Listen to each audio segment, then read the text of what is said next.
ನಮಸ್ತೆ, ನನ್ನ ಹೆಸರು ದೀಪಾ ಅಂತ, ಗಿರಿನಗರ್ ಬೆಂಗಳೂರಿನಿಂದ. ನಾನು ಒಂದು ತುಂಬ ಮುಖ್ಯವಾದ ವಿಷಯ ಹೇಳಲೇಬೇಕಂತ ಇವತ್ತು ವಿಡಿಯೋ ಮಾಡ್ತಾ ಇದ್ದೀನಿ.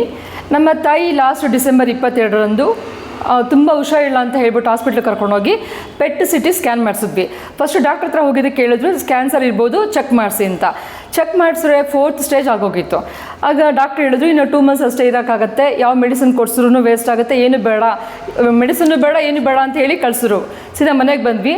ಅಷ್ಟೊತ್ತಿಗೆ ನನ್ನ ಫ್ರೆಂಡ್ ಒಂದು ರೆಫರೆನ್ಸಿಂದ ನಾನು ಹೇಳ್ಕೊಂಡೆ ನನ್ನ ಫ್ರೆಂಡಿಗೆ, ನಮ್ಮ ತಾಯಿಗೆ ಆಗಿದೆ ಅಂತ. ಅದಕ್ಕೆ ಅವ್ರು ಏನು ಮಾಡಿದ್ರು, ಒಂದು ಫುಡ್ ಸಪ್ಲಿಮೆಂಟ ರೆಫರ್ ಮಾಡಿದ್ರು. ಅದೇ ಇದು ಕ್ಯೂರ್ ಸೆಲ್ ಅಂತ. ಯಾವಾಗ ಇದನ್ನು ನಾನು ಅಮ್ಮಂಗೆ ಕೊಡೋಕ್ಕೆ ಶುರು ಮಾಡಿದೆ, ನಾನು ನಂಬಿಕೆ ಬಿಟ್ಟೇ ಕೊಟ್ಟಿದ್ದು. ನಂಗೆ ಇದ್ರ ಮೇಲೆ ಕೂಡ ನಂಬಿಕೆ ಇರಲಿಲ್ಲ. ಅಂತ ಅಲೋಪತಿ ಮೆಡಿಸನ್ನೇ ವರ್ಕ್ ಆಗಲ್ಲ, ಇದು ಹೇಗೆ ವರ್ಕ್ ಆಗುತ್ತೆ ಅಂತ ಅಂದ್ಕೊಂಡು ನೋಡೋಣ ಟ್ರೈ ಮಾಡೋದಾಯಿತು ಅಂತ ಹೇಳಿಬಿಟ್ಟು ಕೊಟ್ಟೆ. ಡಾಕ್ಟ್ರ್ ಹೇಳಿದ್ದು 2 months. ನೆಕ್ಸ್ಟ್ ಡಿಸೆಂಬರ್ 22 ಬಂದರೆ ಅಮ್ಮ ಫಸ್ಟ್ ಕ್ಲಾಸ್ ಆಗಿದ್ದಾರೆ, ಚೆನ್ನಾಗಿದ್ದಾರೆ. ಇವತ್ತಿಗೂ ಕೂಡ ಇದನ್ನು ಕೊಡ್ತಾ ಬರ್ತಾ ಇದ್ದೀನಿ. ಎಕ್ಸಲೆಂಟ್ ಇದೆ. ನಮ್ಮ ಬೆಂಗಳೂರಿನಲ್ಲಿ ಎಲ್ಲರಿಗೂ ತುಂಬ ಜನ ಎಷ್ಟು ಕ್ಯಾನ್ಸರ್ ಯಾವುದು, ಈಗ ಒಂದು 10 ಮನೆ ಇದ್ದರೆ 10 ಮನೆ ಒಂದು ಕ್ಯಾನ್ಸರ್ ಇದೆ. ಹಂಗಾಗಿ ಇದು ತುಂಬ ಚೆನ್ನಾಗಿದೆ, ಒಳ್ಳೆ supplements.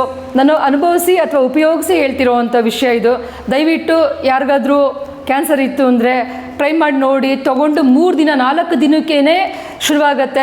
BP, sugar, thyroid, varicose vane ಇರ್ಬೋದು, ಎಲ್ಲ ಥರನೂ 1-2 ಅಂತ ಅಲ್ಲ. ಇದು ಬರೀ ಕ್ಯಾನ್ಸರ್ಗೆ ಒಂದಕ್ಕೆ ಅಂದ್ಕೊಳ್ಳೋಕೆ ಹೋಗಬೇಡಿ.